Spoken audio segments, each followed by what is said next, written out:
mandiyeke le nto ngoba yoyam ukhona utata ozawuthetha le nto. Masambe kuye simphakamise utata ozakunceda ngelaa lizwi lesithathu. Uba lithini na likuye, mna ndilazi, kodwa into endiyaziyo likhona izwi lesithathu elathethwa nguye semnqam ezweni.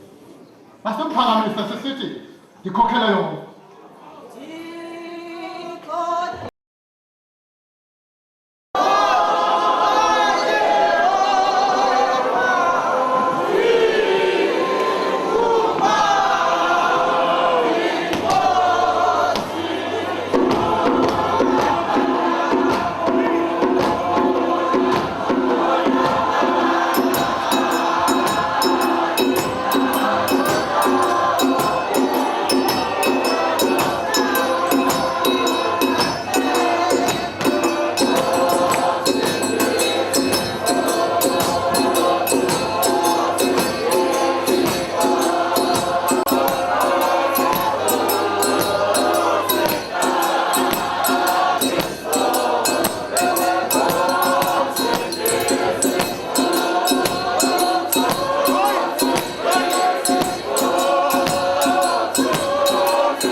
Bishop zonke zamabandla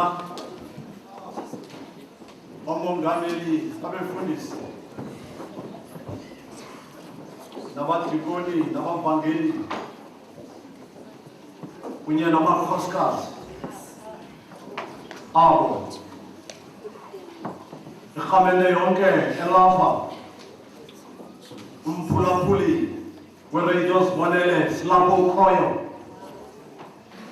itembele kaThixo evumileyo ukuba sibe lapha. Mandibulise egameni lomfeto nomvukeli uYesu Kristu Nkosi yethu. Amen.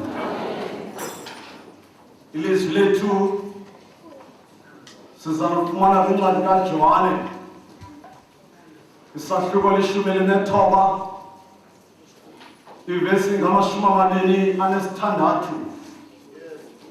siphele kule yama-27. uYesu ngoko abombona unina naye umfundi abemthanda emikhona, uthi kuye unina, mfazi, nango unyana wakho. Andule athi kumfundi lowo, nanko unyoko.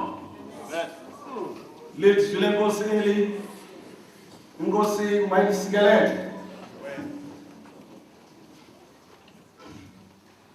Sisemnqamlezweni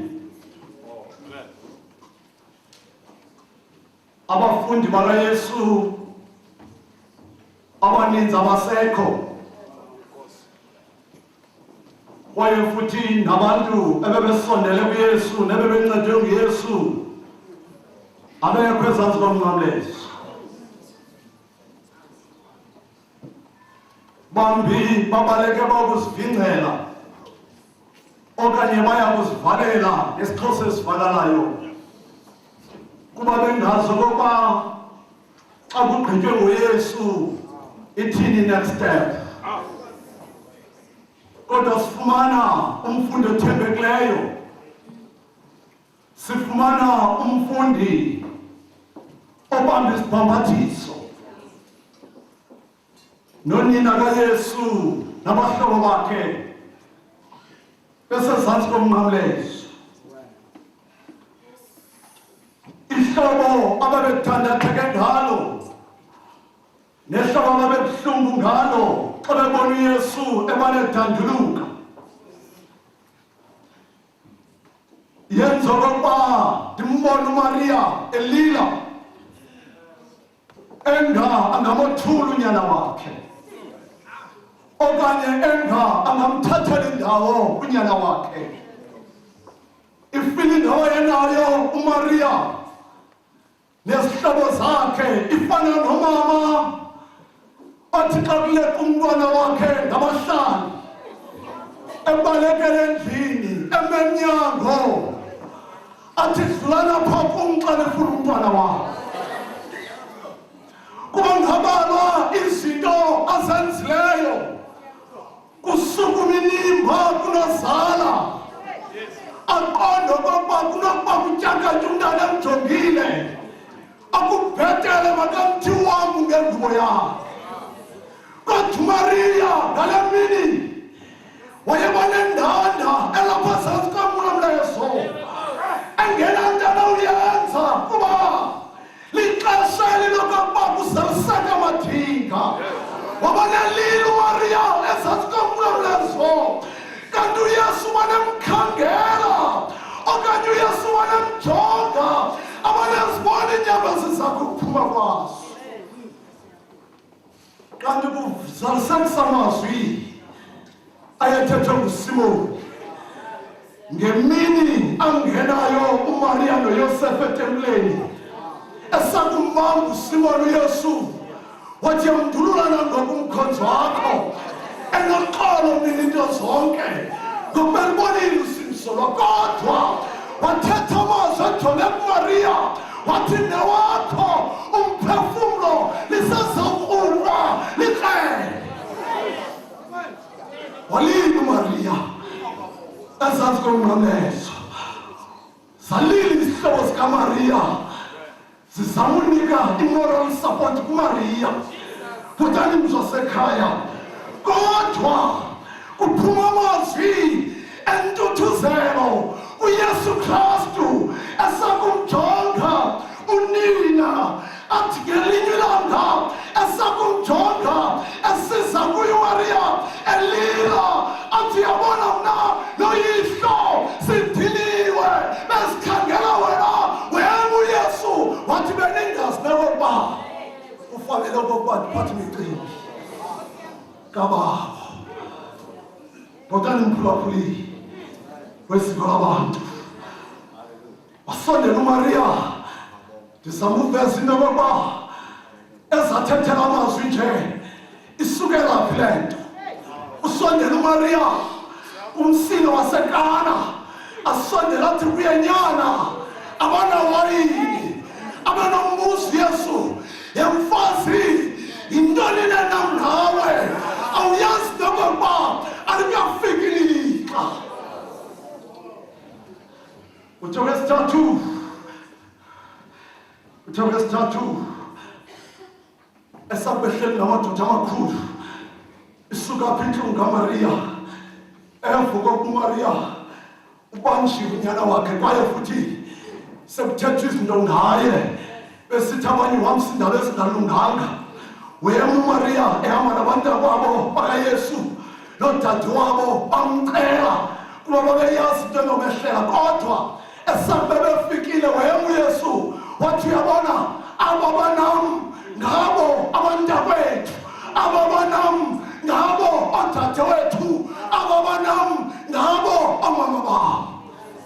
Wathi ongekho kuThixo akanguye umzalwane wami. Mfazi nanko unyana wakho. Botani mzasekhaya ajike ajonge kumfundo wemthanda abhekisa amazwi athi nanko unyoko. Botani mzi wesiko labantu athi ke ngoko xa sithetha ngalamazwi uYesu ngokudibanisa abantu ababili.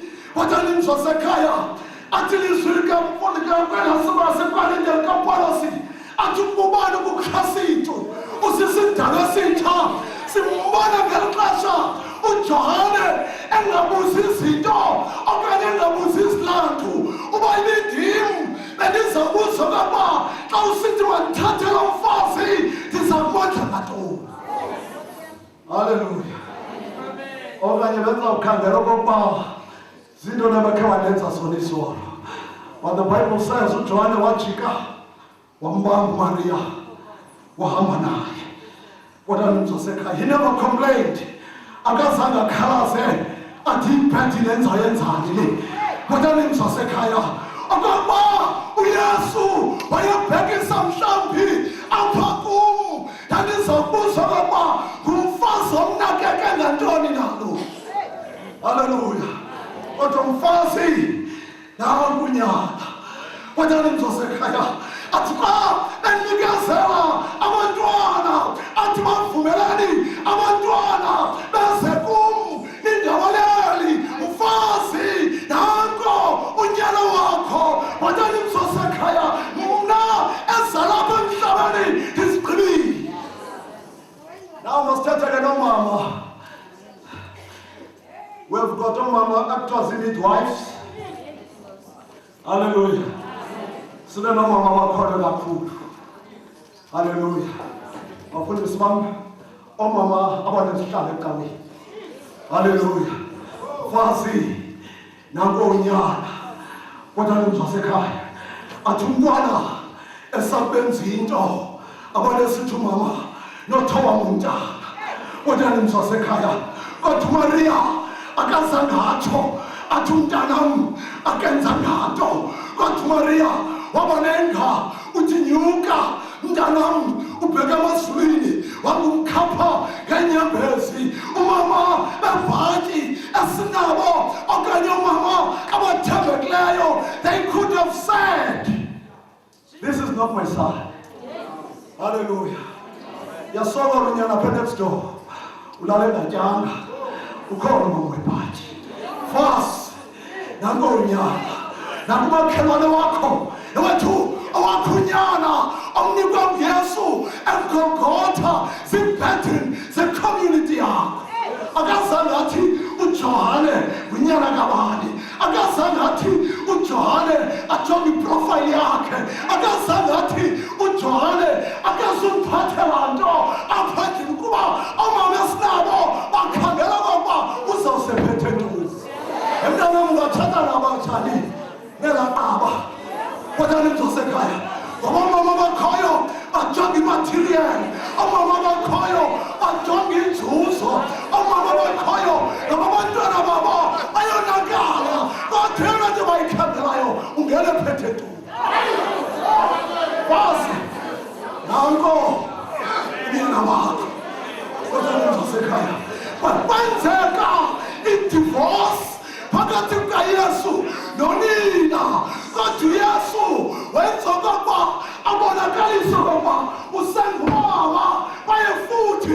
ngisakunakekela.